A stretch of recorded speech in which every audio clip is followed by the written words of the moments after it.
All right. Thank you guys for joining once again. Hope you guys are having a wonderful day. Uh, we are going to pretty much continue what we've been discussing previously. Like I said in the last meeting, in the last training here, we have been kind of going in a chronological order. We started with the marketing, or we talked about the marketing. We talked about the identifying who you want to deal with. We talked about meeting with buyers, meeting with sellers, where to find them, and so on and so forth. And now we're at the point where you've done the work up front and you've actually gotten clients.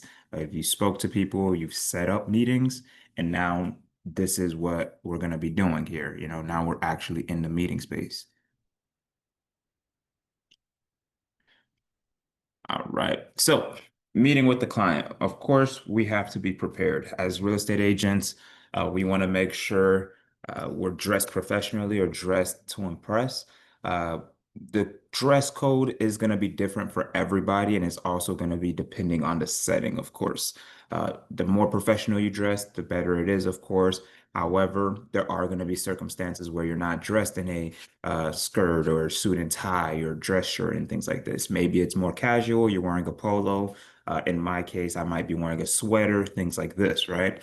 So dress to impress just means make sure that you're in a appropriate tier, right? Because that is going to be sort of that second impression, assuming you've met this person in person before. Some of the methods that we talked about in the past as far as getting these clients were over the phone. We talked about social media. We talked about mailers. In those cases, they probably have never seen you, which means this is going to be the first time they see you. And just off of their visual of them seeing you, they've already decided pretty much who they're working with, what kind of person they're dealing with, right? So you want to make sure you're dressed to impress. You're not dressing any type of way, something that fits the scenery, fits the meeting, fits you as a person as well, right? Uh, Certain things like if you ride a motorcycle, you might have a full suit on, a protective suit on. And this is not something that I can say, not to wear because, of course, that's kind of how you dress to ride on a motorcycle. So it makes sense, right? So just be mindful of what you're wearing when you're meeting these folks. Uh, have your team available, and that's part of the preparation as well. What is your team? Your team is going to be mostly the people that you're going to reach out to regarding this file, regarding this deal, right? So we're talking about your title company if you're meeting with a seller. We're talking about your loan officer if you're meeting with a buyer, or even both if you're meeting with somebody who's selling to buy, right? Brokers or assistants in the office, things like this. Maybe it's an office that has a team, or you're partnered with somebody. Having those people aware of your meeting and possibly available for that meeting is going to be important as well because you never know what question you may have for them. You never know if you have to quickly reach out to them and you want to make sure they're aware, hey, you're sitting with this person at 2 o'clock this day. So if you see me calling you around that time, it's probably associated with this meeting, associated with this client, right? The loan officer is going to be important because you may be taking an application that same day. So you want to make sure they're available so that you can be able to have that application or that intake done. And they can answer any questions that the client may have directly for them as well. And same thing with the title company. Title company may have questions or answers for some of the questions that your client may have regarding the way they vest title, the way that they will be purchasing or selling their home, questions about title insurance, things like this. So having that title company, if it's a seller, the fees that they might charge, things like that, they might have those questions. Having that title company aware of said meeting and available will help you to be able to answer those questions because as real estate agents, of course, we have a lot of knowledge, but there are going to be questions that aren't necessarily directly for us, or we can answer it, but the people who are in that field or in that side of the transaction are able to answer it better or more clearly. Of course, you want to be genuine, of course, because at the end of the day, yes, you can try to fake it till you make it, but when you're dealing with these clients, you're going to be facing these clients or being with these clients a lot, right? So you're going to possibly meet this person today. You're going to possibly meet them the next weekend, and you might spend 2, 3 months even working or dealing with this client, right? So you want to make sure you're genuine so that they know who you are as a person, because this is the person that you're going to be dealing with for a while. This is going to be a person that they're going to be calling, texting, meeting up with pretty often, possibly for, like I said, 2, 3 months. And even after the transaction, you might find that you guys are now friends. You guys are somebody that you guys reach out to each other all the time. They might be referring more clients to you because of the way you acted with them, because of your personality. So you want to make sure you're genuine so that they really see who you are. And that'll actually help the transaction be more comfortable, more smooth. And of course, the outcome will, be a lot better or easier. Documentation we're referring to are going to be those documents related to representation. And then, of course, the office documents. So we have our exclusive right of exclusive right of sale. We have our buyer brokerage agreement. We have our affiliated business documents. We have our real property disclosures, and so on and so forth. There's going to be a few different documents that need to be filled out, but making sure those things are gonna be had, right? So if you have to print them out, you have them. If you have them electronically, you have them prepared so that the person will be able to sign. And just making sure that you're not wasting any time, because when you're setting up these meetings, sometimes the client only has 30 minutes, sometimes they only have an hour, right? So you don't want to waste any time. You already know you're going to need these documents or possibly need these documents. It's best to have them already ready to go versus having to go prepare them in front of them. That takes 10, 15 minutes versus having to go print them out. That takes 10, 15 minutes, right? Knowing these documents are going to be needed, having them prepared makes it just a lot easier. In our office, for example, you have those documents printed, some of the documents printed for your use. So, making sure you just grab those and have them ready to go. That's going to be a big part of your preparation as well.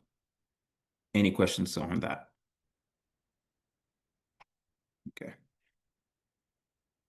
All right, so where you should meet. This is going to be something that is completely up to you and your client, okay? And once again, there's different ways we're going to be meeting these clients or getting these clients, right? We talked about door-to-door, social media, mailers, phone calls, referrals from friends, referrals from past clients, family, et cetera, right? So meeting these clients are going to be different for every single client. Um, you might find a client, you went to a birthday party, somebody introduced you to them. Hey, this person's a real estate agent. This person's looking to buy a house. This person's looking to sell their house. And now you're able to help them, right? If that's the case, you're going to pretty much have that small talk that we've talked about in the past, kind of get to know the person and set up this meeting or set up when we could meet, right? You want to kind of find out based off of the client where you need to go. So find a place that fits your client. If your client has a tight schedule, kids, pick up the kids, go to work, et cetera, you want to kind of know, okay, what is your schedule looking like, of course, and what is nearest to you, right? We want to kind of go out of our way to be for the convenience of our client. We want to go out of our way for the convenience of the client, which means if we can go to them, even if it's a 30-minute drive, 25-minute drive, hour drive, that'll be more convenient for the client. Not only is that going to be better for them, especially if they have a busy schedule, but it'll show that you're willing to travel. You're willing to go out of your way for that client from the very first or from the very beginning. You gain nothing from that, right? You're not getting paid to travel to that client. But when you do that, the client sees, okay, this person just drove 35 minutes, an hour in traffic just to meet with me. I like the initiative. I like that this agent is willing to do that for me, right? Um, that's going to be a big part of it. So, uh, are they a coffee person? If they're a coffee person, tea person, you might find a nice coffee shop that's near to them, central or local to both of you guys. Maybe you guys meet in the middle. Hey, we'll meet at this coffee shop, sit down, have a quick conversation, and go from there, right? That's going to be a nice little casual setting for the most part. Libraries, these are everywhere, right? Every place has a library. So you might meet with them at a library, which is a little bit more quiet, a little bit more professional as well, right? Because in the library, like I said, is quiet. Certain libraries or most libraries will have a room or something you can kind of rent or reserve and allow you to sit down, whether it's a conference room or in a cubicle with your client to have a little bit more privacy. Their place, like I said, you might be meeting with a buyer, you might be meeting with a seller, right? Whether they're in an apartment, they're in a house that they're renting, they're a family's place, or they're at their house that they're about to sell. You might meet them there just for the convenience. Maybe they have a newborn and they can't move too much, right? They can't drive too much. They can't leave the kid at home, whatever the case may be. Hey, we can meet at your place if that's okay with you. That might be an option. Your office and a title company. That's going to be more professional settings, okay? So at your office, of course, is going to be available to you. They can come in, set up an appointment. You go with them, sit down, and go over everything. They get to see you, possibly your team, possibly other agents in the office, and really see you in your element, in your space, right? And in a title company, we work with a few different title companies, but one thing that most title companies have in common is they have nice offices most times. They have nice conference rooms a lot of times. So you can reach out to them and say, "Hey, I'd like to meet with a client in your conference room in your office, if that's okay with you." What are the advantages of that? Well, now you have the title company who can answer certain questions right there next to you. Those title companies, like I said, have nicer offices a lot of times or nice conference rooms. Those title companies usually have snacks and drinks that you can offer to your client, make them feel more comfortable as well. And then, of course, once again, it's more of a professional setting, so the client might feel more comfortable because of that, depending on the client. And then, of course, like I said, you want to make sure in this second bullet point here, you want to make sure you identify if this is a more casual or professional meetup. Okay. This might, like I said, if you met them at a birthday party, you're just trying to meet them real quick and, continue where you left off kind of thing. It might be a little bit more casual. You might just go to the coffee shop. You might just go to a park even. You might just go and meet at their place, your place, whatever the case may be. Some apartments, if you're living in an apartment, for example, or they're living in an apartment, have business centers. So you can go to that business center a little bit more casual, just to have that quick continuation of what you guys already started discussing. If it's more of a professional setting, then of course you're going to be wanting a more quiet place, a more of an office setting, title company setting. You want somewhere that you can print out things or have those documentations. Internet, for example, is going to be a big part of that. Uh, if they're bringing documents, right, you may be in a less public setting, like a coffee shop. You probably don't want to have social security cards being scanned or IDs just out in the open in a public setting compared to in a library where you might have a private room or an office or your place or their place. So, in this meeting, what is going on? What are we talking about exactly? Here are some of the key things to discuss in the meeting. At the end of the day, when you meet with these clients, every conversation, every meeting will be different. And depending on what the client's looking for, depending on what the client's knowledge of the process is, the conversation or the meeting will go differently. Okay. But here are some of the key points to discuss. A timeline. This is going to be very important, and we've talked about this in the past. Having an idea of exactly how long the process will be, having an idea of when things will take place, right? So obviously, an inspection is going to happen way later down the line or after, right, this meeting. You're not having an inspection, then having a meeting, then getting pre-approved. That's probably not what's going to happen. So you want to kind of give your client a timeline of what's going to happen. When is the inspection going to happen? When is the appraisal going to happen? When is the pre-approval process going to happen? How long will this whole process take? Whether you're listing the property for them or helping them buy a property, will the process take 30 days, 60 days, 45 days? I heard somebody close in 2 weeks, 3 weeks. I heard somebody else took 6 months to close. Why is it that that person took 6 months, right? You want to kind of create a realistic timeline or explain to them what the process is like so that they know exactly how long they have. If they have a lease that they need to get out. of before the lease expires, or a place where the lease is about to expire, they need to get out of the place. They have an idea of when to start looking, how much time they have, how to prepare, right? Maybe they'll go move in with somebody for a few months. Maybe they'll move in for 2, 3 weeks. Maybe they'll go into a month-to-month lease where they're at just so that they know, because they know that they're going to be buying a place. Expectations. When we talk about expectations, we're talking about their expectations for you and your expectations for them, along with the whole entire process as well. Okay. So when we talk expectations, we're talking about availability. We're going to talk about when or how often are we going out? What do you expect? Do you expect to go out every weekend, every 2 days? Are you expecting to go out one time, one and done kind of thing? That's what you're discussing. Paperwork. Some people think all the stuff is going to be completely handled by the agent, right? From pre-approval to inspection to appraisal and so on and so forth, right? So you want to make sure you explain to them, hey, I have my inspectors, I have my loan officers, but you have yours as well, or you can do research and find your own if you would like to. Maybe you have a brother, cousin, or nephew, whoever, who's referring an inspector to you. Maybe they're referring a loan officer to them, and you just say, hey, here's what I have, here's what I can provide to you. I just want you to understand what the process is looking like, when it's going to happen, and what I'm going to be doing for you. Okay, I'm going to be preparing contracts for you. That doesn't mean I'm an attorney. The legal part of it, if you want to have an attorney look over everything, you can. I'm just simply facilitating or preparing these documents for you. That doesn't mean I'm writing them up. That doesn't mean I'm an attorney and telling you that everything in here looks good and fits your needs. Resources, that's going to be a big, big one right there. You want to make sure. Oh, let me go back. Let me go back a little bit.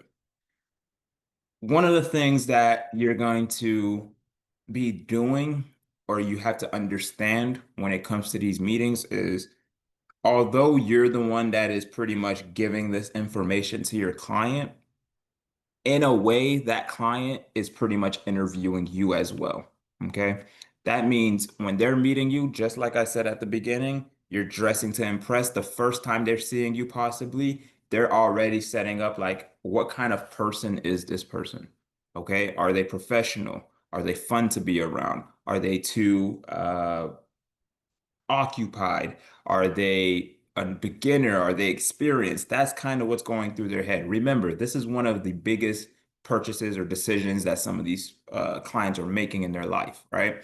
So you want to make sure that you're doing your best to essentially sell yourself, right? And show what you have to offer, why that person should choose you. Because at the end of the day, just because you guys set up a meeting and sat down together, that doesn't mean that client is moving forward with you, right? So they're going to be pretty much vetting you to make sure this is the person I want to work with. This is the person I want to help me make this decision or get me into a property, sell my property, whatever the case may be. Okay. So, continuation of what I was saying. Resources. Providing or letting your client know who you have on your team is part of the resources, right? Here are the people that I can put you in contact with. This inspector has been inspecting for the last 15 years, 20 years. I've been working with them for the last 5 to 10 years. I know this is the work they do. Okay. Here's a loan officer I work with. That's another resource I can give you. They've been in the business for X amount of years. I've been using them for X amount of years. This is what I think is going to be best for you. This is who I can give you, right? uh, Down payment assistant programs. Hey, we have these different programs that we can get you into. This is what's available. I can get you connected with these different people and get you extra money towards your down payment and closing costs. Okay. Connections on new construction, for example. Sometimes you have new construction builders that are in different areas. You might have a sales associate at these different locations, different companies, right? And sometimes you build a relationship over the years with that person where they're able to really understand your clients, your needs, their needs. And that's considered a resource. I might be able to say, oh, you're looking for new construction? Let me reach out to an agent that I work with or a sales associate I work with this company, see what they have to offer, what rates they're offering or buy down options, what closing cost assistance they're giving, and things like this. And that's part of your resources. Having pretty much everything in your back pocket, you're pretty much going to tell them, this is what I can do for you. These are the people on my side. These are the tools that we have as far as the process goes. And of course, the paperwork. Paperwork is going to be a big one as well, because when we talk about paperwork, we're talking about the representation forms. Okay. Once again, there's nothing that says because you had this meeting, this person is going to be using you as their agent. However, having those documents ready, if they want to make that decision right then and there, is important, right? You want to explain to them what they're signing, make sure they understand. Hey, I'm going to be representing you as your agent for the next 6 months. I'm going to be representing you for the next 3 months, right? Here's what that representation looks like. Here's what that means for you. Here's what you can do. Here's what you cannot do. Okay. Based off of our agreement, this is a legally binding contract, which means if you do break this contract, here are the consequences. And all of these are discussed in those documentations as well, in those representation forms. So you want to make sure they understand it. Once again, you're not a real estate attorney, more than likely, which means you're not going to be telling them, anything, no legal advice. If they want to go to their attorney and look at it, they can, but you're going to explain to them to the best of your knowledge, what those documentations are, and they can go ahead and sign them if they want to. They can go home with them possibly and review it, look at it online later, whatever the case may be. But you want to make sure those documents are presented to them right then and there. The reason I say right then and there is because further on you'll see how quickly essentially this process could be from meeting to pretty much the closing table. The golden rules, you want to talk about those as well. So these quote unquote golden rules, there are a few things that a lot of people have possibly heard of. There's a lot of things that people joke about in the industry that people do and they shouldn't do when it comes to being in the process of buying a home or selling a home. Okay. One of those things is opening new lines of credit. Okay, that's a golden rule. Once you're in the process of buying a home, do not open new lines of credit. Don't go buy a new car. Don't open a credit card. Don't start shopping for furniture with the rooms to go credit card, right? So if you had a zero balance on a card, that monthly payment isn't counted towards your debt to income ratio. That doesn't mean now that you've started the process, let me go ahead and start buying those couches. Let me go ahead and start buying those mattresses, right? Because now that zero balance is going to go to $1,000, $2,000, $3,000, and that monthly payment will now be added into your ratios. And that could pretty much end the whole deal possibly, or reduce the amount they're pre-approved for, or cause other issues. Okay, so that's what we consider a golden rule, essentially.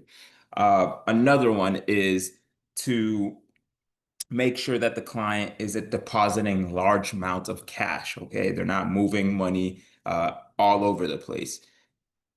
Some people think, okay, now that I'm starting the process, my godfather, my brother-in-law, my sister, they're the ones that are going to give me the funds to close or buy this house. I'm going to go ahead and deposit that $20,000 that they gave me right now. You want to make sure that the client understands what are the effects of this. You want to make sure that the client is aware of what they can and cannot do as far as cash deposits. If they're selling a car, they get a bill of sale, that's different. You want to explain that to them as well, why they can do that versus just depositing $20,000. Oh, I had $5,000 saved up in cash under my mattress. I'm just going to throw it in there. That's not too significant. You want to make sure they understand that, those type of things are going to be things that are regulated or questioned. So you want to make sure they understand, hey, if you have anything like this, talk to me first, talk to the loan officer first before making anything or any decisions like this. And there's a few other ones that I can't get off the top of my head, but there are just some golden rules, like I said, that everybody pretty much universally knows don't do when you're in the process of buying or selling a property, right? If you're selling a property, don't go and buy solar panels the week before, okay? Or don't go financing solar panels the week before, because that means now that is going to be taken out if you're going to be paying those off at closing, or if they're going to be transferred to the clients or the buyers in the future, those buyers would have to qualify for those solar panels. And you want to make sure things like that, if it's not adding value to the property, of course, you want to make sure you discuss that with your client.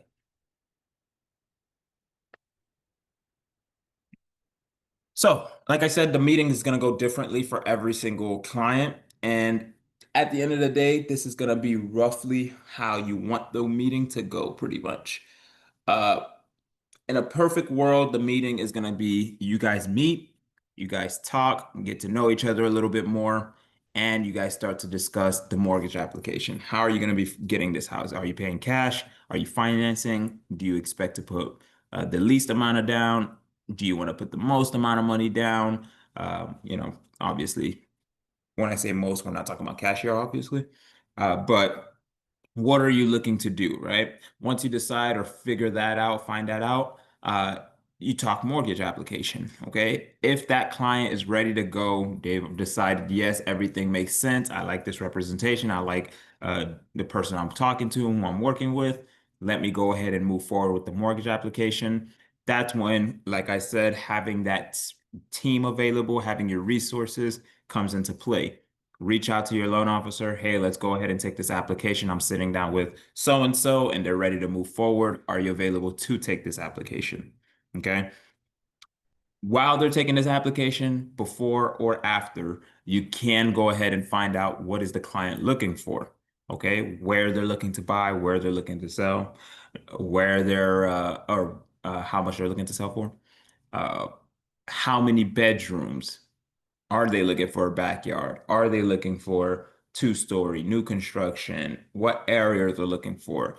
Finding out all that information is going to be part of that meeting as well. Okay. Then you have the client's availability. You want to find out when they're available to go look at houses. Are we going to be looking at houses in person? Are we going to be doing virtual tours? Are we going to be doing FaceTime? Am I just sending you a video? Is there going to be more than one person going to see, right? So maybe you sat with the husband or the wife, or maybe the boyfriend or the girlfriend, but not both of them. And now you're finding out based off of the conversation you're having, okay, well, I'm available every day, but my partner or whoever is going to be making the decision with me is only available on the weekends. Now you know, okay, well, are you going to be making a decision? Are you going to be able to go out only with them? And so on and so forth. Kind of just find out availability and what the schedule is like so that you can better plan showings. And then you have paperwork. Like I said, we have those paperwork that you're going to be printing out possibly, or maybe you have them electronically. You want to go ahead and get those filled out because with the new changes, of course, before even showing properties, you have to have those representation forms filled out, which means you want to try to, if they're ready to move forward, they're doing the application, you've discussed what they're looking for, go ahead and have those documents filled out and signed so that you can go ahead and start showing them houses and sending them properties and so on and so forth. One of the questions that we got here is, do we have a form to fill out to ask those questions? And it seems like there's another one I'm missing. No, okay, that's the question. No, there's not necessarily a form to fill out to ask those questions. We've talked about them a few times, and you guys can, of course, write down a few questions.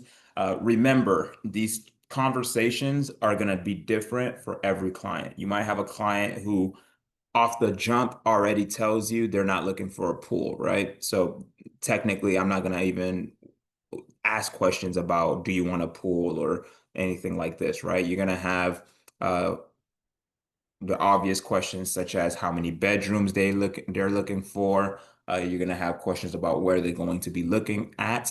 And that might change as well. Remember that sometimes these clients have never done this process ever, as far as home buying goes. So they may not be familiar with where they'd like their home. They might not be familiar with what a three-bedroom actually looks like, what a five-bedroom actually looks like, the cost of a six-bedroom house, right? So they might be thinking, I want a six-bedroom house, four bathrooms, large backyard. And then once they start looking at that, or once they're pre-approved, they realize maybe I don't want that, or maybe I need more than that, right? So there's not necessarily a form or like a cheat sheet when it comes to these questions, but as agents, we kind of know the basics. And of course, as we start going out with these clients, more and more things will change, more and more questions will come up, and you'll be able to answer or ask those questions.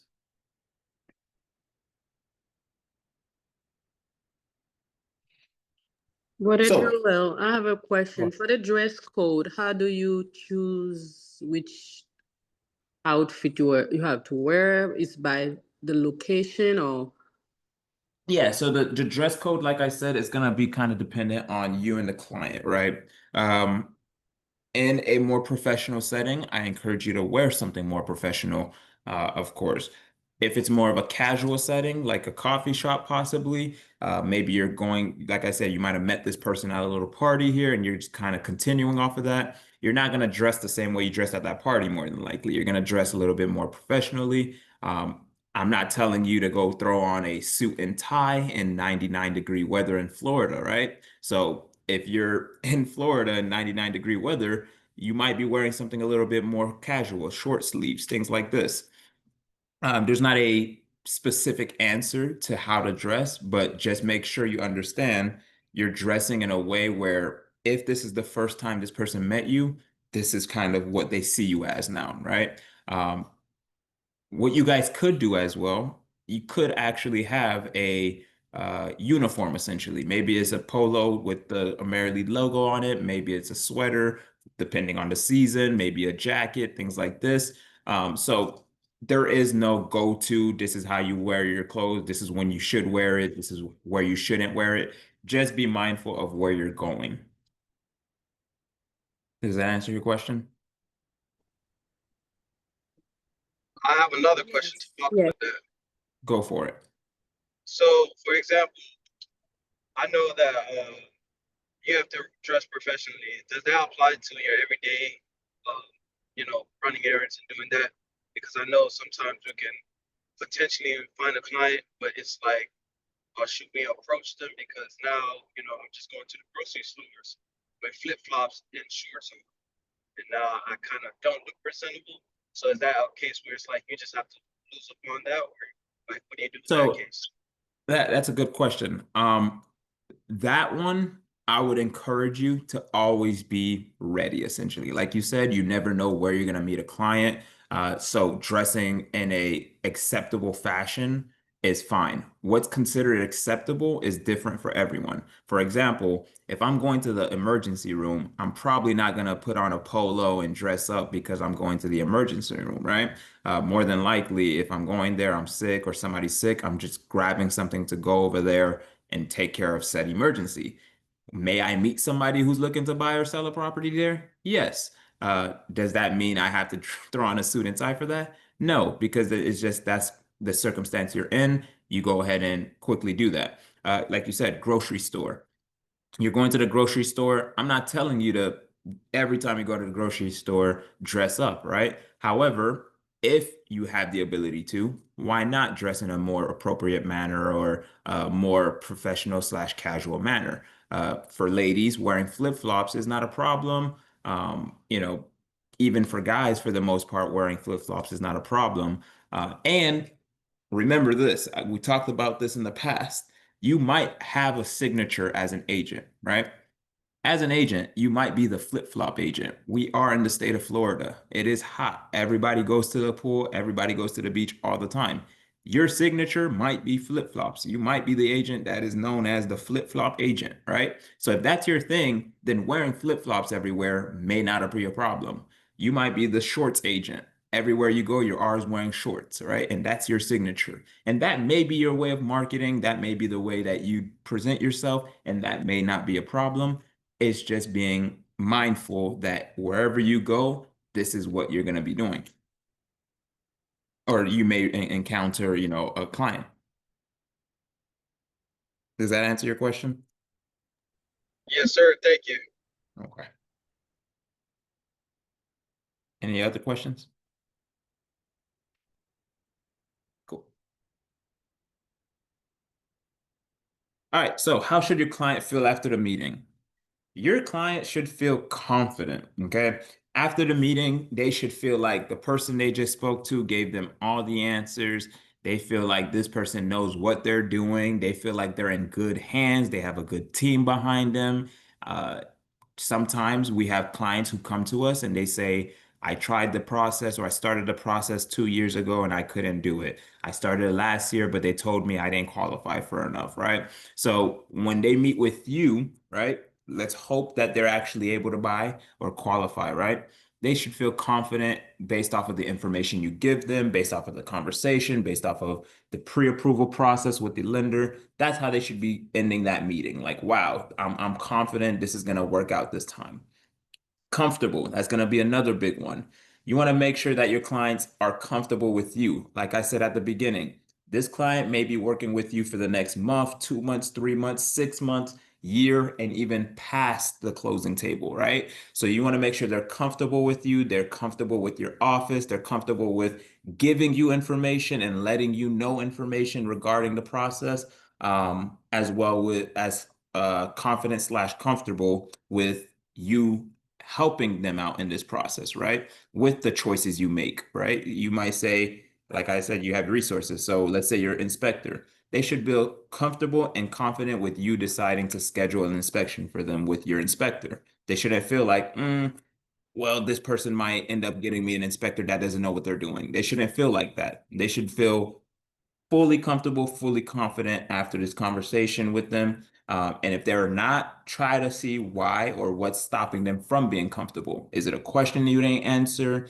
Is it the questions you guys just asked? Is it the clothes I'm wearing? Right? And it's not a problem to ask these questions. Remember that it's not a problem to ask these questions or kind of really get feedback from clients or potential clients based off of the marketing material that you were putting out there based off of the meeting that you had, based off of the location that you guys met at. It's not a problem to get some feedback, right? Because, like I said, just because you guys sat down doesn't mean they're going to go with you fully. So, kind of getting that feedback will help you to better set up your future meetings, right? One of the things we didn't discuss here is kind of that part right there that I'm asking, kind of bit of a questionnaire. Think of it as a questionnaire for these clients. Where did you get me, right? Let's say we didn't meet at a party. Maybe they got my number from a flyer I put out. Maybe it's my business card I put somewhere. Hey, where'd you get my information? Finding that out helps with future marketing, right? How do you feel about this place? Maybe you've sat down at a coffee shop, you guys start the meeting and it's loud, and then you say, hey, if you're not comfortable here, or hey, if you want, we can go meet somewhere else. I have my office 10 minutes down the street. Call your title company. Hey, is there availability right now? And I have a client with me. Yeah, you can come in. Hey, I have a title company 10 minutes down the street. Let's just go over there instead, right? So getting that feedback.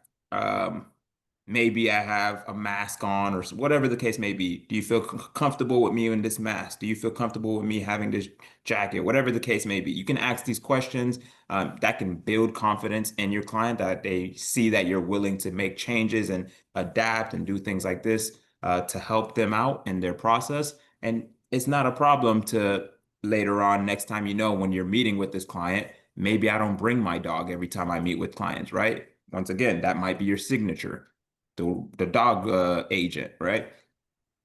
Maybe this client isn't comfortable. They don't like the fact that the dog's there. I say, no problem. The dog won't be with me next time we meet, right? So getting that feedback is going to be helpful. They should feel reassured, okay? They should feel like, okay, this process has started. I'm going to be on it. I'm going to be working with you. You don't have anything to worry about. I'm going to make sure you're in the know. I'm going to be talking to the title companies. I'm going to be talking to the agents. They should feel reassured that you're going to be representing them, right? You're going to be doing your best to help them in this process. And of course, excited. We've talked about that as well in the past. This process is a stressful process for a lot of people. There's a lot of moving pieces in this process. There's a lot of stress in the process, right? Because there's money involved, there's time involved, there's looking at houses, there's sending offers. There's a lot in this process, right? But you should make sure that they're confident and comfortable and reassured that you're going to do your best to help them, right? Which means they should be excited and happy to go on this journey with you. Joel, can we Go ahead.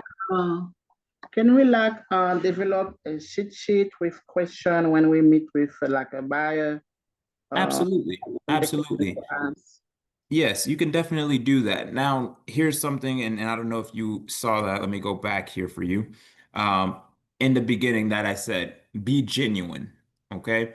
There are going to be circumstances, and this is two parts to it. So you have be genuine here in the preparation, and then later on I talk about being casual or professional. Okay.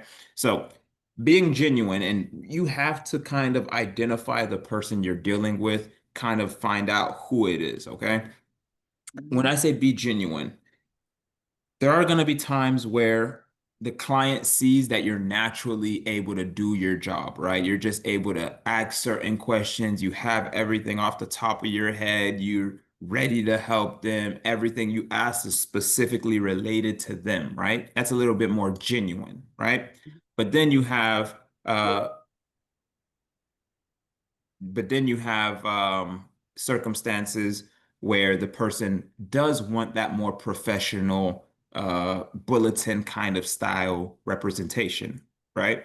So in that case, like you said, if you have a sheet, they might be okay with filling out essentially a questionnaire or basically an application saying, here's the kind of bedrooms I want, here are the type of or the size of home I want, this is the area that I want, and they can, want to kind of go based off of that. Some people might not feel too comfortable with that. They might be like, wow, this person's pretty much just gave me this piece of paper to fill out, and they never asked me any questions after that. Other people might say, this is exactly how I like it. Simple, straight to it, only strictly business. Which, once again, we've talked about that in the past.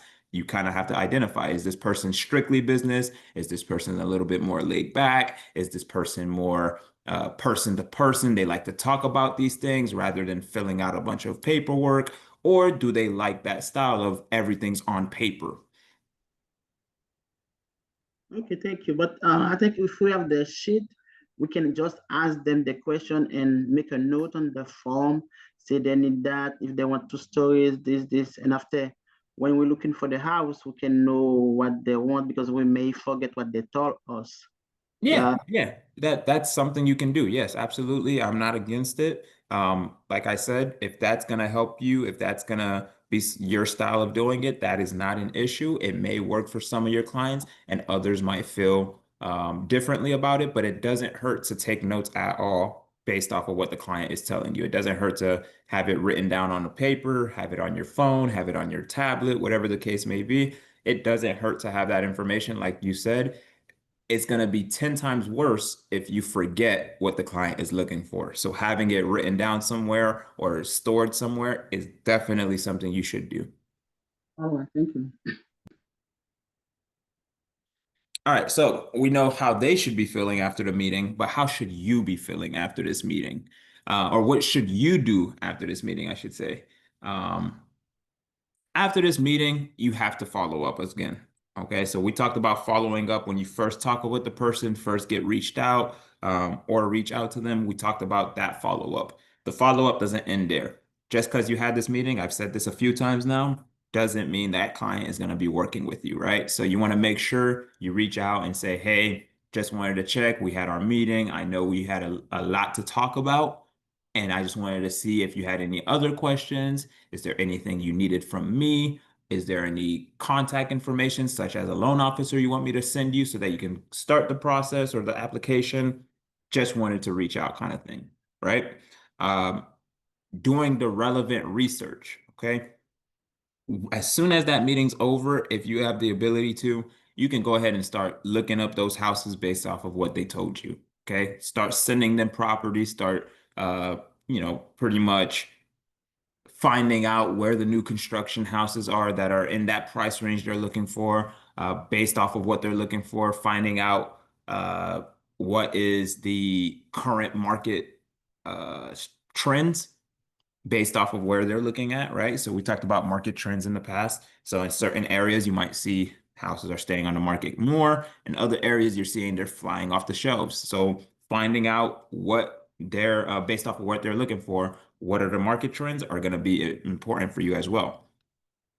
Be available for questions. Remember, these meetings, a lot of times, these clients, first time doing the process, they have no idea what to expect, and you just gave them a lot of information, possibly, or you just have given them information that makes them have more questions.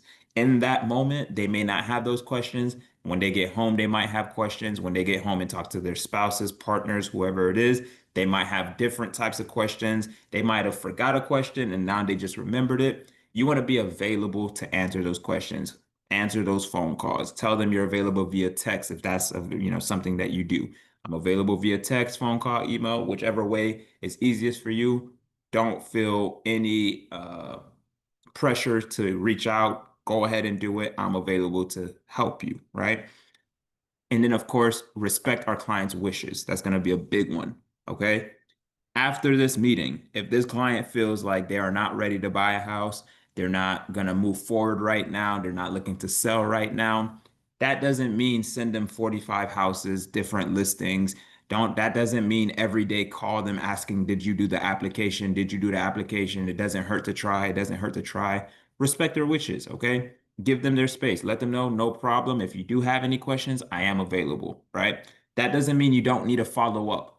Okay, following up is still something you can do. Maybe today, this month, this year, they're not ready to do to move forward with the process, but maybe eventually they will be, right? So instead of reaching out to them once a week or twice a month, now maybe I reach out to them once a month. Maybe I reach out to them every holiday only, right? Just to kind of see where they're at. Okay, school got out. I remember one of the biggest thing for them was they don't want to be moving in a location where the schools don't fit their kids' needs, right? So then school goes out. Maybe I know their kid graduated. I'm gonna say, hey, congratulations to your kid. They just graduated. I know that was what was stopping you from moving. Would you like to go ahead and see if we can move forward now? Or would you like to see different properties in the areas that we talked about before, right? So respect your client's wishes.